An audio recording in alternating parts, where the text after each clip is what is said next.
How's everybody doing tonight? My name's Rick. It's nice to be here. Rick. Thank you. I've never been catcalled before. It's kind of flattering. The other day, I'm from New York. Thank you.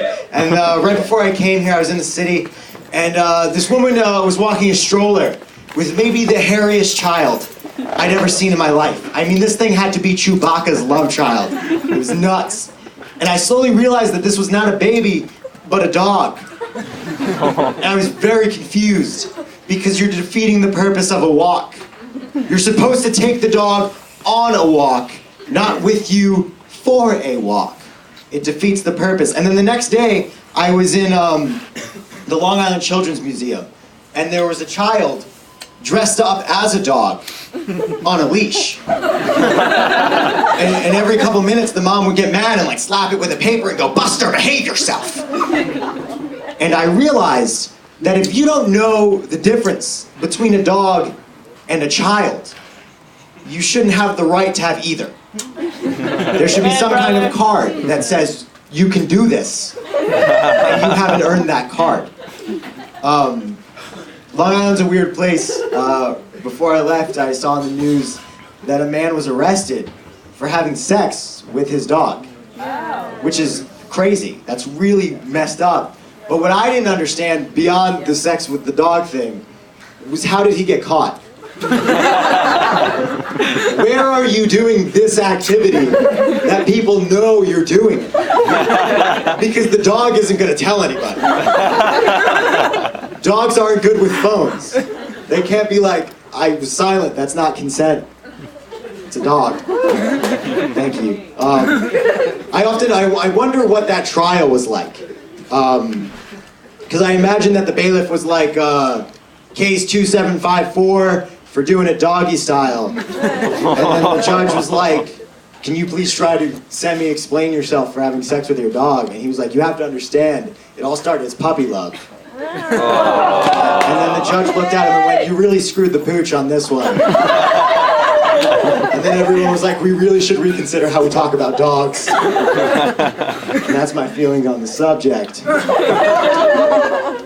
I want to talk to you a little bit about gay marriage. I'm all for gay marriage. I think it's not an issue, but I'm really for it, because if you guys ever heard all the good ones are either gay or married, let's just lump them together. Let's put them all together so that the ladies can get down to the second and third tier guys, where I am. A good friend of mine actually came out as gay, and I was more surprised than I should have been, because he came out kind of as like a process. He came up to me and he was like, "Rick, I want to wear Abercrombie and Fitch." And I said, "Mike, that's brilliant, because you know who loves guys in Abercrombie and Fitch?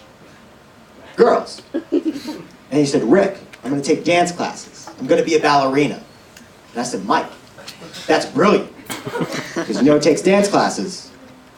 Girls." And he said, "Rick, I'm gay." And I said, "Mike, that's brilliant, because you know who love gay guys? Girls." I've actually had a big problem in my life with people thinking I'm gay, which is an interesting thing, because it's not an easy thing to deny. Because everyone could be like, "You're gay," and you're like, "No, I'm not." And they're like, "Why don't you have a girlfriend?" And I'm like, "That's a tough one." Every year you go to the doctor, and the doctor goes, "Rick, do you have a girlfriend?" And I go, "No, doc." And he goes, "Well, are you gay?" And I was like, that's a big jump. Because just because it's not working doesn't mean I'm not trying. Like, if you strike out in baseball, no one goes, "You don't like baseball." They go, "You kind of suck at baseball." So if you like girls and you don't have one, it's probably because you suck with girls, is the moral of the lesson. My mom's a really tough. This is a good story. This is the first time I knew that I really liked girls, but I wasn't a manly guy. It was when I was 4. When I was 4, there was a girl on my street named Leah Buckman, and Leah Buckman was really pretty, and I knew that. And I was at her house, and she said, "Rick, do you want to see my bug collection?" I was like, "No." But I knew, even at 4 years old, that I should go to her room and spend time with her. And I was really afraid of. I hate bugs. I hate bugs, but like girls. conversely. And she took out this box filled with dead bugs. And I remember, I was 4 years old. I was like, that's ridiculous. That's really bad. And then she was like, do you want to hold the bug? And this was the first time that I remember ever being like, play it cool, man. And at 4 years old, I was like, nah, these are your bugs. I want you to have them. I hate bugs. And my mom is a tough Queens lady. And what you need to know, I'm Jewish, and what you need to know about Jewish boys they're not so much as raised as they are trained by their mothers. And like, I am my dad if my mom had gotten to him like at birth. Like if my mom knew that she could, I am my mom's wedding gift to my future wife. Like I know that I should roll out of the bed saying I'm sorry. I use I'm sorry like Hawaiians use aloha.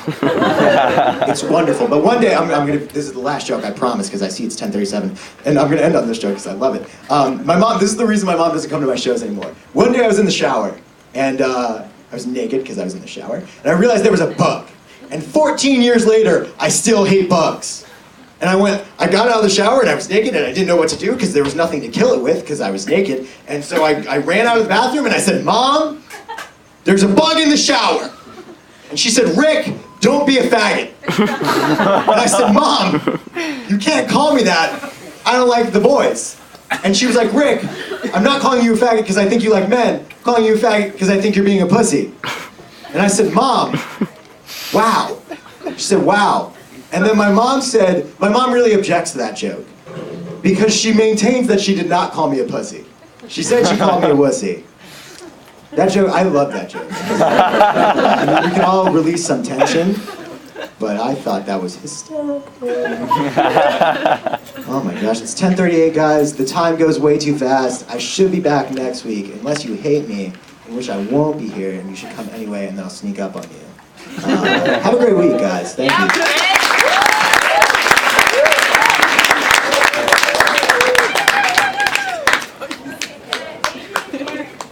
Too short. Hey, people.